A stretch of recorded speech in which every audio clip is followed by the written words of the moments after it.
நடிகராக இருந்து தமிழ்நாட்டு மக்களுக்கு நிறைய உதவிகள் செய்யலாமே, இவர் ஏன் அரசியலுக்கு வந்து தான் நல்லது செய்யணுமான்னு சொல்லிட்டு விஜய் மீது பல பேர் விமர்சனம் வைக்கிறாங்க.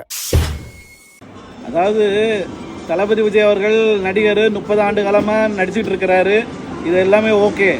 ஆனால் அவர் நடிச்சுக்கிட்டே இந்த மக்களுக்கு சேவை பண்ணலாம்னா ஒரு மாவட்டத்தை எடுத்து பண்ண முடியும், இல்லைன்னா ஒரு 2 மாவட்ட மக்களுக்கு பண்ண முடியும். ஆனால் தமிழ்நாட்டில் 8 கோடி மக்கள் இருக்காங்கங்க. அதுவும் அடித்தட்டு மக்கள், மிடில் கிளாஸ் மக்கள்லாம் அதிகமாக இருக்கிறாங்கங்க. இந்த ஏழை மக்கள் எல்லாத்துக்குமே அவருடைய உதவி போய் சேரணும்னா ஒரே ஒரு விஷயம், அரசியல். அரசியல் மூலமாக அவர் மக்களுக்கு நல்லது செய்ய முடியுங்க.